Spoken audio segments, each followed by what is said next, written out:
Breaking news చూస్తున్నాం. ఢిల్లీ హైకోర్టులో MLC కవితకు నిరాశ తప్పడం లేదు. ఎన్నిసార్లు బెయిల్ పిటిషన్లు వేస్తున్నా కూడా ఎదురు దెబ్బే తగులుతుంది ఆమెకి. బెయిల్ పిటిషన్ పై నిన్న ఢిల్లీ హైకోర్టు తీర్పుతో కవిత లాయర్స్ సుప్రీంకోర్టును ఆశ్రయించే యోచనలో ఉన్నారు. మరోవైపు ఈడీ దాఖలు చేసిన ఛార్జ్షీట్ పై రేపు రౌస్ అవెన్యూ కోర్టు విచారణకు తీసుకోనుంది.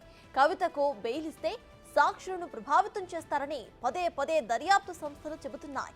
దీంతో బెయిల్ ఇచ్చేందుకు కోర్టు కూడా వెనుకడుగు వేస్తున్నట్లు తెలుస్తోంది.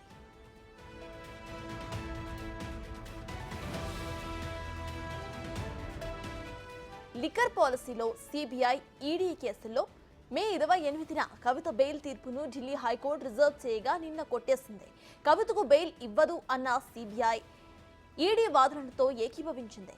మద్యం కేసులో కేసీఆర్ కుమార్తె కవితనే కింగ్ పిన్ గా ఉన్నారు. 100 కోట్ల ముడుపులు చేతులు మారడంలో కీలకంగా వ్యవహరించారని దర్యాప్తు సంస్థలు చెబుతున్నాయి. అయితే ఇప్పటికే సిబిఐ ఈడీ ఛార్జ్షీట్లు దాఖలు కూడా చేస్తాయి.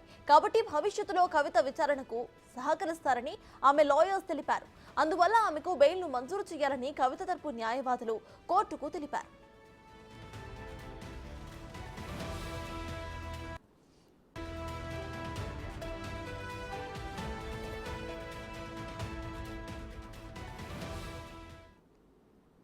ఇదే విషయంపై పూర్తి డీటెయిల్స్ మా ప్రతినిధి శివ ఢిల్లీ నుండి లైవ్ లో అందించడానికి సిద్ధంగా ఉన్నారు. శివ, చెప్పండి, ఇటు ఎన్నిసార్లు కవిత బెయిల్ పిటిషన్ కు అప్లై చేసినా కూడా అటు ఆమెకు ఎదురు దెబ్బ తగులుతుంది, బెయిల్ ను కొట్టివేస్తుంది కోర్టు. దీన్ని ఎలా చూడాలంటారు? ప్రెసెంట్ అప్డేట్స్ ఏంటి?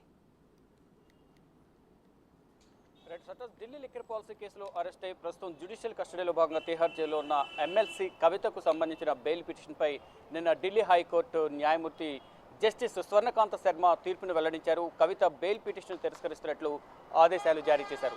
అయితే ట్రయల్ కోర్టులో తన బెయిల్ పిటిషన్ తిరస్కరించిన నేపథ్యంలోనే కవిత సిబిఐ ఈడీ కేసుల్లో బెయిల్ మంజూరు చేయాలంటూ కూడా ట్రయల్ కోర్టు తీర్పును సవాల్ చేస్తూ ఢిల్లీ హైకోర్టును ఆశ్రయించారు ఎమ్మెల్సీ కవిత తరపు న్యాయవాదులు. ఈ నేపథ్యంలోనే మే నెలలో 28వ తేదీన కవిత బెయిల్ పిటిషన్లపై తీర్పును రిజర్వ్ చేసిన జస్టిస్ స్వర్ణకాంత శర్మ నిన్న అంటే జూలై 1న నెల రోజుల తర్వాత కవిత బెయిల్ పిటిషన్పై తీర్పును వెల్లడించారు.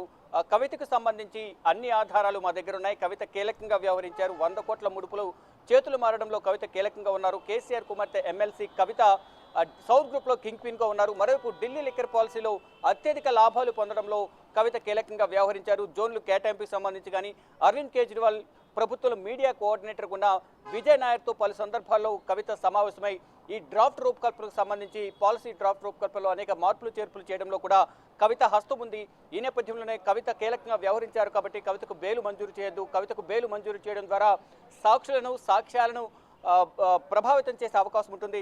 అంటే సమాజంలో పలుకుబడి ఉన్న వ్యక్తి ఒక ఎంపీగా చేశారు, ప్రజెంట్ ఎమ్మెల్సీ ఉన్నారు, మాజీ ముఖ్యమంత్రి కుమార్తె. కాబట్టి కవితకు బెయిల్ మంజూరు చేయదు, ఈ సాక్షులను భయపెట్టే అవకాశం కనిపిస్తోంది, వాళ్ళని ప్రభావితం చేసే అవకాశం ఉంది. కాబట్టి కవితకు బెయిల్ మంజూరు చేయొద్దంటూ కూడా ఈడీ సిబిఐ తరపున దర్యాప్తు సంస్థల తరపున న్యాయవాదులు వాదనలు వినిపించిన నేపథ్యంలో ఈడీ సిబిఐ న్యాయవాదుల వాదనలతో ఏకీభవించిన జస్టిస్ స్వర్ణకాంత శర్మ కవిత బెయిల్ను తిరస్కరిస్తూ నిన్న ఆదేశాలు జారీ చేశారు. మరోవైపు కవితకు సంబంధించి న్యాయవాదులు కూడా ఇటు అభిషేక్ మను సింఘి, రితేష్ రాణా, విక్రమ్ చౌదరి వీరు కూడా కవిత తరపున వాదనలు వినిపించారు. ఇప్పటికే కవితకు సంబంధించి సిబిఐ ఈడీకి సంబంధించిన కేసులో ఛార్జ్షీట్లు దాఖలు చేశారు. కాబట్టి భవిష్యత్తులో కూడా కవిత ఈడీ సిబిఐ విచారణకు సహకరిస్తారు.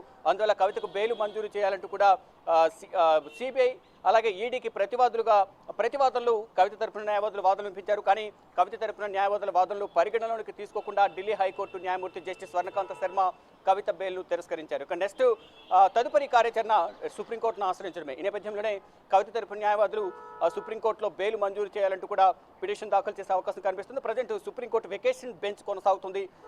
జూలై 8 నుంచి రెగ్యులర్ బెంచ్ స్టార్ట్ కాబోతుంది. ఈ లోపలనే కవితకు సంబంధించిన న్యాయవాదులు సుప్రీంకోర్టు తలుపులు తట్టే అవకాశం కనిపిస్తుంది. మరోవైపు ఇటు ఢిల్లీ సీఎం అరవింద్ కేజ్రీవాల్ విషయానికి వస్తే ట్రయల్ కోర్టు బెయిల్ మంజూరు చేసినప్పటికీ కూడా ఈడీ అధికారులు ఈడీ తరపున న్యాయవాదులు ఢిల్లీ హైకోర్టును ఆశ్రయించి స్టే విధించాలని కోరారు. మరోవైపు ఒకవైపు ఈడీ కేసులో విచారణ కొనసాగుతుండగానే సిబిఐ అరెస్ట్ చేయడాన్ని సవాల్ చేస్తూ ఢిల్లీ సీఎం అరవింద్ కేజ్రీవాల్ ఢిల్లీ హైకోర్టును ఆశ్రయించారు.